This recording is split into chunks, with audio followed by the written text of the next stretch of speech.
5 maneiras que a sua infância está moldando suas escolhas de hoje, sem você saber. Você sabia que o modo como seus pais te trataram antes dos 6 anos ainda influencia suas decisões hoje? Sim, aquela discussão que você teve com seu chefe semana passada, a pessoa por quem você se apaixonou, até mesmo a profissão que você escolheu, tudo isso pode estar sendo moldado por experiências que você nem lembra direito. Antes de começarmos, se inscreva no canal se você quer entender melhor sua mente e descobrir os segredos que Freud revelou sobre o comportamento humano. Curte, compartilha e ativa o sininho. Eu sou seu tradutor de Freud e hoje vamos desvendar como sua infância continua dirigindo sua vida adulta nos bastidores da sua consciência. A importância da infância na teoria freudiana. Pense na sua mente como um prédio. A maioria das pessoas acha que a construção começa na adolescência ou na vida adulta. Mas Freud descobriu algo revolucionário. As fundações desse prédio são construídas antes dos 6 anos de idade. E olha, se a fundação está rachada, o prédio inteiro vai ter problemas pelo resto da vida. Freud chamava os primeiros anos de vida de primeira infância, um período onde nossa personalidade se forma como argila molhada. Nessa fase, criamos o que ele chamava de complexos e fixações. Sabe aquelas manias esquisitas que você tem? Aquela necessidade de controlar tudo? Ou talvez você seja o oposto e foge de qualquer responsabilidade. Tudo isso foi programado quando você ainda usava a fralda. A diferença é que, ao contrário de um computador, você não consegue ver o código que está rodando no seu subconsciente. Mas Freud nos deu um manual para decifrá-lo. Primeira maneira: seus relacionamentos amorosos repetem dinâmicas familiares. Vamos começar com o complexo mais famoso de Freud, o complexo de Édipo. Calma, não é nada estranho do jeito que você está pensando. Imagine que sua mente infantil é como um detetive tentando entender como funcionam os relacionamentos entre homens e mulheres. A primeira investigação que você faz é observando seus pais. Eles brigam muito? Um domina o outro? Há carinho ou frieza? Essa é a sua primeira aula sobre amor. Exemplo prático. Você conhece alguém que sempre se apaixona por pessoas indisponíveis? Freud diria: olhe para a dinâmica dos pais dessa pessoa. Talvez o pai ou a mãe fossem emocionalmente distantes, e agora, inconscientemente, ela recria essa mesma dinâmica tentando ganhar o amor de alguém que não consegue dar. Ou o contrário, você conhece pessoas que fogem quando o relacionamento fica muito íntimo? Pode ser que na infância elas tenham visto brigas constantes entre os pais e agora associem intimidade com conflito. O que observar? Da próxima vez que você estiver interessado em alguém, pergunte-se: essa pessoa me lembra alguém da minha família? Não fisicamente, mas energeticamente. O jeito de falar, de tratar você, de reagir ao estresse. Você pode estar repetindo um padrão, sem saber. Segunda maneira: sua relação com a autoridade vem da dinâmica com seus pais. Sabe quando você tem uma reação desproporcional a um chefe, professor ou qualquer figura de autoridade? Freud chamava isso de transferência. Você está transferindo sentimentos que tem pelos seus pais para outras pessoas. Se seus pais eram muito autoritários, você pode ter 2 caminhos: ou vir a uma pessoa submissa que nunca questiona nada, ou vir a rebelde, que luta contra qualquer tipo de autoridade. Se seus pais eram permissivos demais, você pode ter dificuldade de aceitar limites. Ou, paradoxalmente, buscar alguém que te controle, porque você não aprendeu a se controlar sozinho. Exemplo prático. Você já conheceu alguém que começa a tremer na frente do chefe, mesmo quando não fez nada de errado? Ou que explode por qualquer feedback? Isso não é sobre o chefe, é sobre o pai ou a mãe que ainda vive na cabeça dessa pessoa. Freud diria que você está projetando na autoridade atual os sentimentos não resolvidos com a autoridade original, seus pais. O que observar? Na próxima vez que você tiver uma reação forte a uma autoridade, pause e pergunte: isso é realmente sobre essa pessoa ou estou revivendo algo da minha infância? Terceira maneira: suas fixações orais, anais e fálicas moldam seus hábitos adultos. Freud descobriu que bebês passam por fases onde diferentes partes do corpo são fontes de prazer e conflito. E se algo dá errado nessas fases, você fica fixado nelas para o resto da vida. Fixação oral, 0 a 1 ano. Se você foi desmamado muito cedo ou muito tarde, ou se seus pais eram inconsistentes na alimentação, você pode desenvolver hábitos orais na vida adulta. Você fuma, come demais quando está ansioso, rói unha, fala demais ou de menos. Tudo isso pode ser fixação oral. Fixação anal, 1 a 3 anos. O desfraude é uma guerra de poder entre você e seus pais. Se eles foram muito rígidos, você pode virar um adulto obsessivo, controlador, que precisa que tudo esteja no lugar certo. Se foram muito relaxados, você pode ser desleixado, procrastinador, alguém que não consegue se organizar. Fixação fálica, 3 a 6 anos. Aqui entra a questão da identidade e poder. Se seus pais não te deram segurança sobre quem você é, você pode passar a vida tentando provar seu valor. Conhece pessoas viciadas em reconhecimento? Ou o oposto, pessoas que se sabotam porque não se sentem merecedoras? Fixação fálica. O que observar? Olhe seus vícios e manias.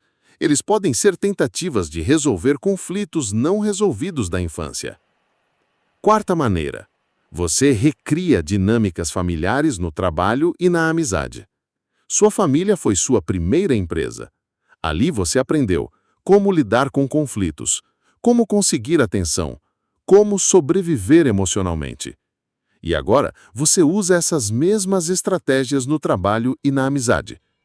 Se na sua família você só recebia atenção quando estava doente ou com problemas, você pode inconscientemente criar dramas. Se só era notado quando tinha sucesso, pode virar workaholic ou competitivo demais. Exemplo prático. Você conhece pessoas que sempre arrumam confusão no trabalho? Que não conseguem manter amizades por muito tempo? Freud diria, olhem como era a dinâmica familiar dessa pessoa.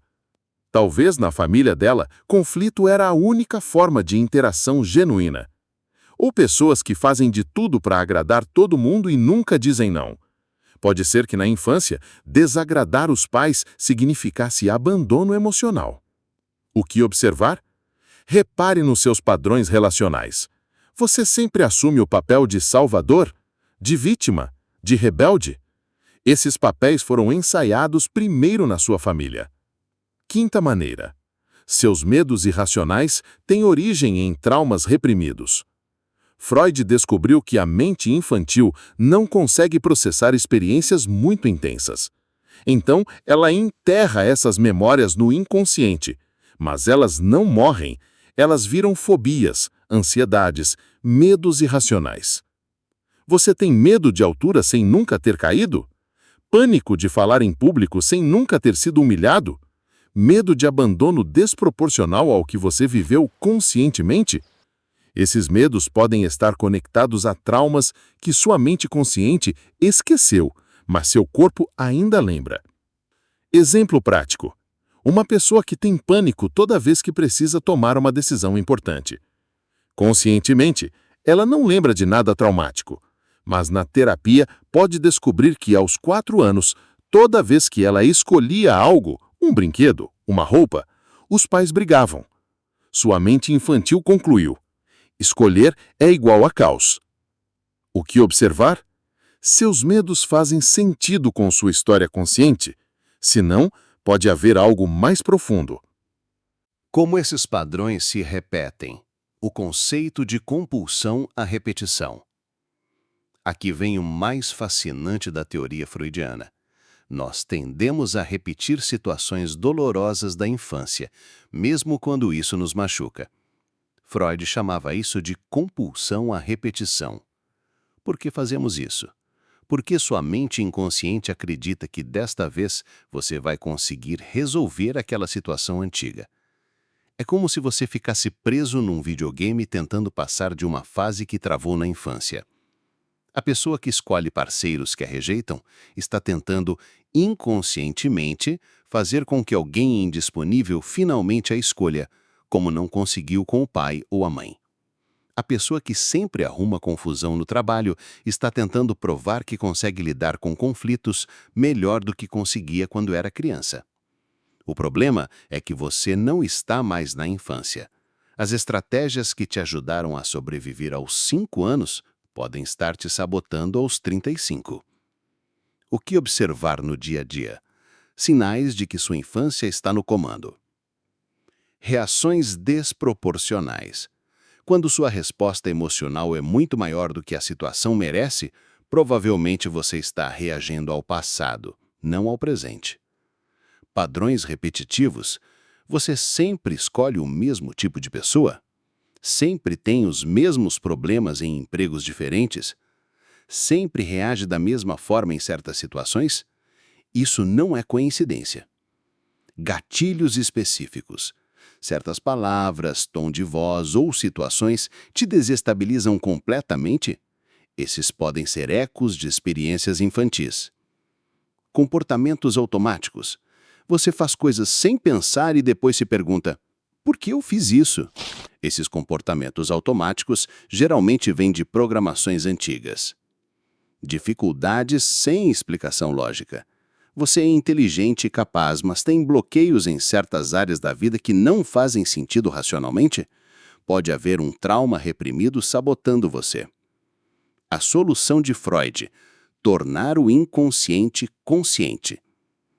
Freud tinha uma frase famosa: onde estava o id, deve estar o ego. Em linguagem simples, onde havia impulsos inconscientes, deve haver consciência. A solução não é apagar sua infância. Isso é impossível.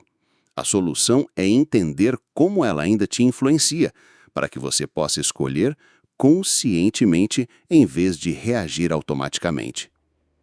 Métodos freudianos para se libertar do passado. 1. Revisitar memórias. Não para ficar remoendo, mas para entender como certas experiências te moldaram. Escreva sobre a sua infância. Que dinâmicas você lembra? Como você se sentia na sua família? 2. Explorar traumas reprimidos. Muitas vezes, através de terapia ou análise, você pode descobrir conexões entre seus comportamentos atuais e experiências esquecidas. 3. Permitir o luto psíquico. Parte do processo é aceitar que certas coisas que você precisava na infância você nunca vai ter. Seus pais não vão ser diferentes. Sua infância nunca vai ser perfeita, mas você pode parar de tentar consertar o passado no presente. 4. Livre associação. Fale ou escreva sem censura sobre seus pensamentos. Deixe sua mente vagar. Freud descobriu que quando paramos de controlar nossos pensamentos, o inconsciente começa a se revelar. Análise de sonhos. Seus sonhos são como Netflix do inconsciente. Anote-os e procure padrões. Que figuras aparecem? Que sentimentos? Que situações se repetem? 6. Sublimação. Transforme energia de conflitos não resolvidos em algo criativo ou produtivo. Arte, esporte, trabalho voluntário. Freud acreditava que essa era uma das formas mais saudáveis de lidar com impulsos problemáticos. Você não é prisioneiro do seu passado. Olha, a descoberta de Freud pode parecer desanimadora no início. Quer dizer que estou condenado a repetir os padrões da minha família? Não. O poder exatamente em saber disso. Quando você reconhece que está reagindo ao passado e não ao presente, você ganha poder de escolha. Você pode parar no meio de uma reação e perguntar: isso é sobre agora ou sobre quando eu tinha 5 anos? Seus pais fizeram o melhor que puderam com as ferramentas que tinham. Eles também eram produtos de suas próprias infâncias. Não se trata de culpar ninguém, mas de entender o padrão para poder mudá-lo. Lembre-se, consciência é o primeiro passo para a liberdade, e você acabou de dar esse passo. E aí, o que achou? Conseguiu reconhecer algum padrão da sua própria vida? Comenta aí embaixo. Eu leio tudo. E me conta, que tópico freudiano você quer que eu explore no próximo vídeo? Se este conteúdo te ajudou a entender melhor sua mente, Compartilha com alguém que também precisa dessa reflexão. E não esquece de se inscrever no canal para mais conteúdo sobre os mistérios da psique humana. Até o próximo vídeo. E lembra, quem conhece a si mesmo é o começo de toda a sabedoria.